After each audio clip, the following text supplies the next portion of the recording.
আসসালামু আলাইকুম। আপনারা কি জানেন ওই বনী ইসরাইল লোকটির কথা, যে একজনকে নয়, দুইজনকে নয়, একে একে 100 জন মানুষকে হত্যা করেছিল? অনেক আগে বনী ইসরাইলের এক লোক ছিল, অত্যন্ত পাপিষ্ঠ।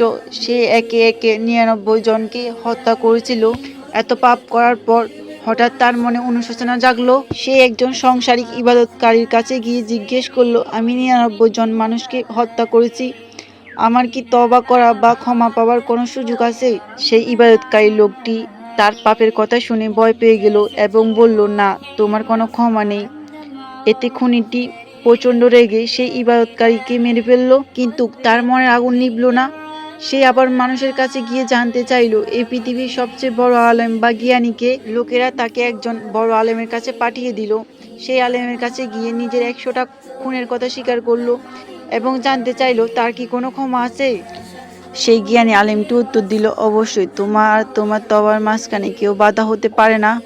এরপর তিনি তাকে পরামর্শ দিলেন। তিনি বললেন, তোমার নিজের এলাকার পাশের ওই এলাকা ছেড়ে দিয়ে অমুক গ্রামে চলে যাও, যেখানে মানুষ আল্লাহর ইবাদত করে। তাদের সাথে তুমি ইবাদত করো এবং নিজের এলাকায় আর ফিরে যেও না। লোকটি আলেমটির কথা শুনে নতুন জীবন আশায় সে গ্রামের দিকে রওনা হলো, কিন্তু অর্ধেক পথ যেতেই তার মৃত্যু উপস্থিত হলো। লোকটির রূহ নেওয়ার জন্য জান্নাতের ফেরেশতা এবং জাহান্নামের ফেরেশতা উভয় দল চলে আসলো। জাহান্নামের ফেরেশতারা বলল, সে জীবনে কোনোদিন ভালো কাজ করেনি, তাই সে আমাদের সাথে জাহান্নামে যাবে। জান্নাতের ফেরেশতারা বলল, সে মন থেকে তওবা করে আল্লাহর দিকে ফিরে আসছিল। আল্লাহ তখন একজন বিচারক ফেরেশতা হিসাবে পাঠালেন। বিচারক ফেরেশতা বললেন, তোমাদের 2 গ্রামের দূরত্ব মেপে দেখো, সে যে গ্রামের দিকে বেশি থাকবে সেই গ্রামের অন্তর্ভুক্ত হবে। তখন আল্লাহ তাআলা মাটিকে নির্দেশ দিল যাতে ভালো গ্রামের দিকে এগিয়ে আসে। মাপার পর দেখা গেল লোকটি পাপের গ্রামের চেয়ে নেককারদের গ্রামের দিকে কয়েক বিয়ত পরিমাণ বেশি এগিয়েছিল। এই সামান্য কারণে আল্লাহ তাআলা তাকে মাফ করে দিলেন এবং সে জান্নাত লাভ করলেন।